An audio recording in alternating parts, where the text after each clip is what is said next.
Hello everyone, this is your political science class.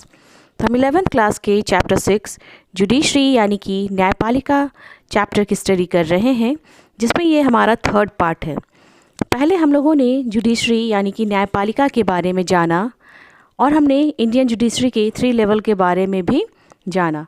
और हम लोगों ने देखा कि 3 लेवल्स ऑफ जुडिशरी हैं। फर्स्ट हमने देखा था सुप्रीम कोर्ट यानी कि सर्वोच्च न्यायालय, फिर सेकंड हम लोगों ने देखा हाई कोर्ट यानी कि उच्च न्यायालय, और थर्ड हमने देखा डिस्ट्रिक्ट कोर्ट यानी कि जिला न्यायालय, जिसमें हमने सुप्रीम कोर्ट के बारे में और उसके पावर के बारे में स्टडी कर लिया है। तो आज के इस पार्ट में हम लोग सेकंड लेवल यानी कि हाई कोर्ट के बारे में या उच्च न्यायालय के बारे में स्टडी करेंगे, जो कि सुप्रीम कोर्ट के बाद आता है। सुप्रीम कोर्ट जो होता है वो सबसे बड़ा कोर्ट होता है, उसके बाद हाई कोर्ट आता है, और हर राज्य के लिए जो है और हर स्टेट में हम लोग देखेंगे कि हाई कोर्ट होते हैं। तो अभी हम लोग प्रेजेंट टाइम में देखेंगे कि पूरे इंडिया में 25 हाई कोर्ट्स हैं। पर हम लोग यहाँ पर ये भी हम लोग जान लेना है कि हम लोग ये जानते हैं कि हमारे पूरे इंडिया में जो है 28 स्टेट्स हैं, पर यहाँ पर 25 हाई कोर्ट हैं। तो हम लोग यहाँ पर ये जान लेंगे कि हर एक राज्य के लिए एक हाई कोर्ट होगा, पर ये ज़रूरी नहीं है कि हर राज्य के लिए एक अलग अलग कोर्ट हो, क्योंकि हम लोग यहाँ पर देखेंगे कि 2 या 2 से अधिक राज्य के लिए भी क्या जॉइंट कोर्ट या संयुक्त न्यायालय की व्यवस्था की जा सकती है। जैसे हम लोग यहाँ पर एग्जाम्पल के तौर पे देखेंगे कि पंजाब, हरियाणा और चंडीगढ़ के लिए एक ही हाई कोर्ट की व्यवस्था की गई है।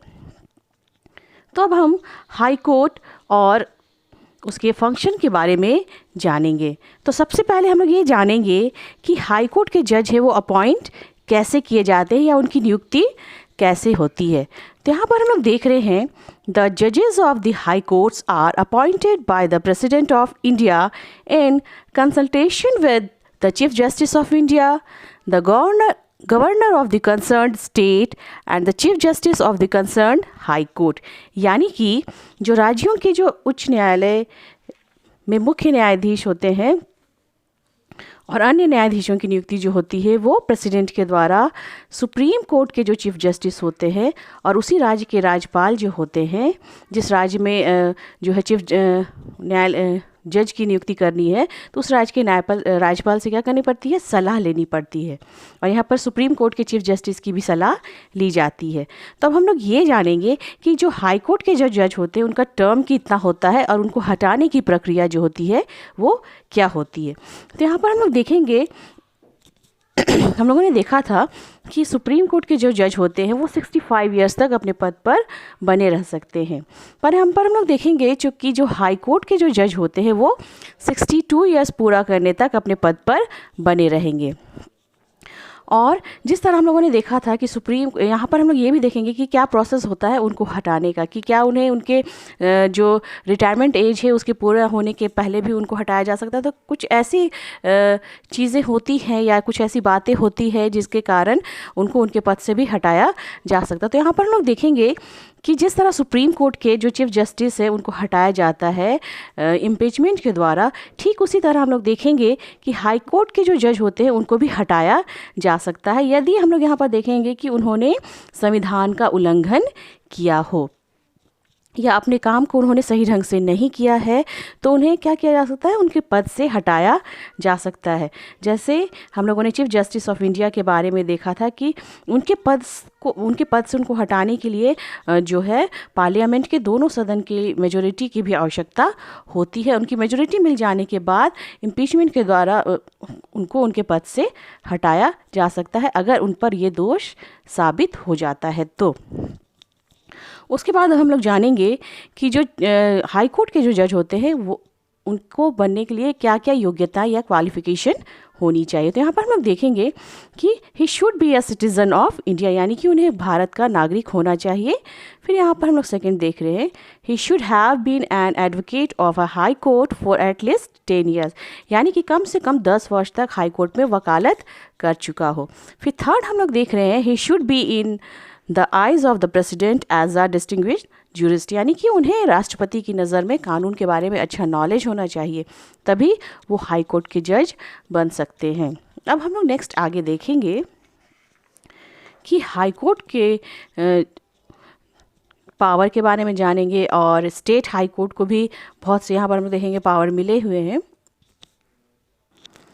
तो यहाँ पर हम लोग फर्स्ट पॉइंट यहाँ पर देख रहे हैं जो इनको शक्ति दी गई है।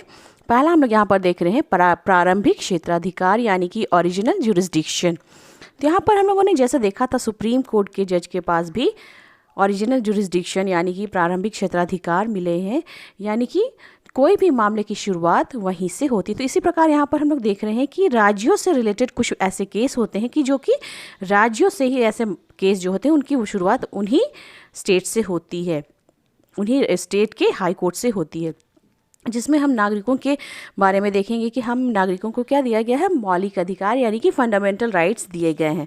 और अधिकारों के बारे में हम लोग देखेंगे कि जिसमें यदि किसी भी जो सिटीज़न है उसके मौलिक अधिकार छीन लिए जाते हैं तो वो सीधे सीधे राज्यों के जो न्यायालय हैं उनके पास जा सकते हैं।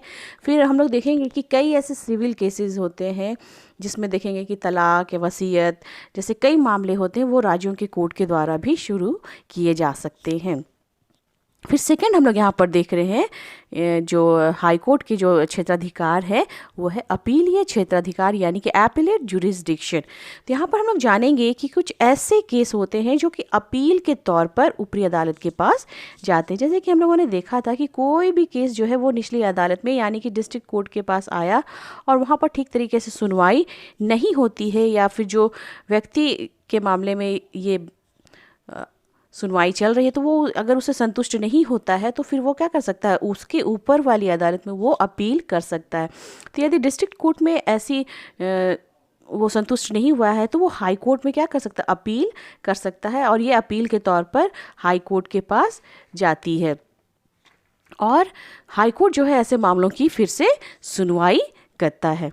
फिर उसके बाद हम लोग यहाँ पर थर्ड नेक्स्ट इसका देख रहे हैं। थर्ड जो इसका पावर है वो है मौलिक अधिकारों का संरक्षण यानी कि प्रोटेक्शन ऑफ फंडामेंटल राइट्स। तो यहाँ पर हम लोग देखेंगे कि हाई कोर्ट के पास ये पावर भी है कि वो नागरिकों के फंडामेंटल राइट्स यानी कि मौलिक अधिकारों की रक्षा भी कर सके। और यदि किसी भी नागरिकों के मौलिक अधिकार को छीना जा रहा है तो वो व्यक्ति सुप्रीम कोर्ट या हाई कोर्ट के पास जा सकता है। और ये जो कोर्ट होता है व्यक्ति के अधिकारों को बचाने के लिए, हम लोग जानते हैं हम लोगों ने देखा था आर्टिकल 32 जिसमें कि कोर्ट के द्वारा जो है आदेश जारी किए गए हैं, रिट जारी किए गए हैं, जिसके द्वारा व्यक्ति के छीने हुए अधिकार उन्हें क्या किए जाते हैं, वापस दिलाए जाते हैं। तो कहीं ना कहीं हम लोग देख रहे हैं कि जो हाई कोर्ट है वो कहीं ना कहीं मौलिक अधिकारों का संरक्षक है यानी कि वो प्रोटेक्शन भी करता है। फिर उसके बाद हम लोग यहाँ पर नेक्स्ट देख रहे हैं अभिलेख न्यायालय यानी कि कोर्ट ऑफ रिकॉर्ड्स। तो यहाँ पर हम लोग देखेंगे कि हाई कोर्ट भी जो है वो सुप्रीम कोर्ट की तरह हर एक मामलों के रिकॉर्ड्स को रखता है, क्योंकि कभी भी हम लोग देखते हैं कि ऐसे मामले होते हैं जो कि दब जाते हैं और कभी कभी ये मामले क्या हो जाते हैं फिर से सामने आते हैं और जो रिकॉर्ड के रूप में रखे गए हैं तो ऐसे मामलों के लिए या ऐसे केस जो है वो फिर से सामने आते हैं, तो ऐसे रिकॉर्ड वो क्या करते हैं, ऐसे मामलों के लिए हेल्प करते हैं। तो यहाँ पर हम लोगों ने जाना कि हाई कोर्ट जो है वो भी जुडिशरी का एक इम्पॉर्टेंट पार्ट है और इसके पास भी कई महत्वपूर्ण शक्तियाँ हैं। और हाई कोर्ट को भी जो है सुप्रीम कोर्ट की तरह ही क्या किया गया है, पूरी तरह से फ्री रखा गया है, स्वतंत्र रखा गया है ताकि वे सही तरीके से न्याय कर सके। तो यहाँ पर हम लोगों ने सेकंड पार्ट में सुप्रीम कोर्ट के बारे में जाना, फिर हाई कोर्ट के बारे में जाना। अब हम लोग देखेंगे सबसे निचली अदालत के बारे में जानेंगे जो कि है डिस्ट्रिक्ट कोर्ट यानी कि जिला न्यायालय। तो यहाँ पर हम लोग जानेंगे कि प्रत्येक जो हाई कोर्ट है उसके अधीन में कई ऐसे जो है अदालत काम करते हैं जिसे हम लोग निचली अदालत के रूप में जानते हैं। और निचली अदालत के जो जज होते हैं वो उनकी जो नियुक्ति होती है वो कॉम्पिटिटिव एग्ज़ाम के द्वारा या उसके बेसिस पर ही होती है। और ये क्या कहते हैं, उस कॉम्पिटिटिव एग्ज़ाम में पास करने के बाद कोर्ट में 3 साल तक प्रैक्टिस करने के बाद ही इस एग्ज़ाम में वो क्या करते हैं, इस एग्ज़ाम को दे सकते हैं। फिर वो लोग उनको क्या किया जाता है, ट्रेनिंग दिया जाता है और ट्रेनिंग के बाद ही ये जो है जज बनते हैं। तो यहाँ पर हम लोग देखेंगे कि ये जो जज बन जाते हैं तो ये जो निचली अदालत के जज होते हैं ये सिविल और क्रिमिनल केस यानी कि दीवानी व फौजदारी दोनों प्रकार के मुकदमे देखते हैं। तो यहाँ पर हम लोगों ने जो है न्यायपालिका यानी कि जुडिशरी के तीनों लेवल के बारे में देखा और तीनों के पास ही शक्तियाँ दी गई हैं। और हर एक के पास अपनी अपनी शक्तियाँ हैं और हर एक न्यायपालिका को जो है कार्यपालिका के कामों से पूरी तरह से स्वतंत्र रखा गया है, अलग रखा गया है, ताकि वो जो है निष्पक्ष रूप से अपना कार्य कर सके। तो आज हम लोग यहीं तक स्टडी करेंगे। नेक्स्ट क्लास में हम लोग नेक्स्ट टॉपिक के साथ फिर मिलेंगे। Thank you.